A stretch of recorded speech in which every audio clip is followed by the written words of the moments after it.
মজা খবৰ যে 10 ঘণ্টা জেৰা কৰিলে পৱন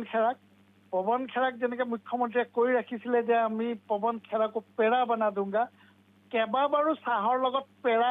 তেওঁলোকক দিছিলে খাবলৈ তেওঁক খালে নে নাখালে সেই কথাটো মই নাজানো কিন্তু 2-3 বাৰ চাহৰ লগত পেৰা তেওঁক দিয়া হৈছিল এই কথাটো আমি গম পাইছো আমি চেষ্টা কৰিম যাতে এটা ভিডিঅ' সংগ্ৰহ কৰিবলৈ হয়তো আমি পাবলৈ চেষ্টা কৰিম কিন্তু এই কথাটো নিশ্চিত যে কৰবাত নহয় কৰবাত তেওঁ কোৱা নিচিনাকৈ তেওঁক পেৰাৰে আপ্যায়ন কৰা হৈছিলে চাহ আৰু পেৰা দি 10 ঘণ্টা জেৰাৰ যি চলিছিলে ক্ৰাইম ব্ৰাঞ্চৰ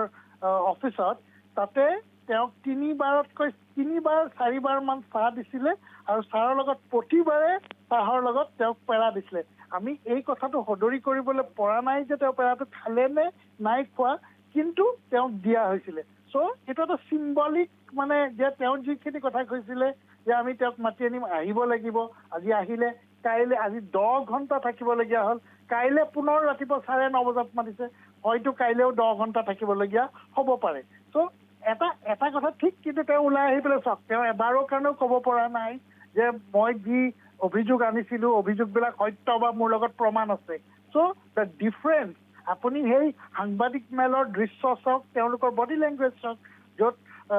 পৱন খেৰাৰ লগত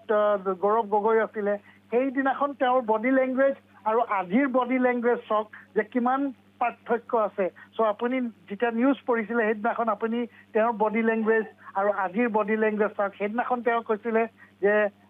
মোক চেলেঞ্জ কৰ মই প্ৰমাণ দিম আজি যেতিয়া তেওঁ ওলাই আহিছে সাংবাদিকৰ প্ৰশ্ন উত্তৰত তেওঁ সুধিছিলে যে আপোনাৰ হাতত কি প্ৰমাণ আছে তেওঁ কৈছে মই এতিয়া ক'ব নোৱাৰো বা মই যি ক'বলগীয়া আছে আৰক্ষী হাতত কৈছো চ' এই দুটাৰ মাজত এটা পাৰচেপ্টেবল আপুনি ডিফাৰেন্স দেখা গৈছে বিটুইন সেইদিনাখনৰ প্ৰেছ কনফাৰেন্স নিৰ্বাচনৰ 3-4 দিনৰ আগৰ প্ৰেছ কনফাৰেন্সখন আৰু আজিৰ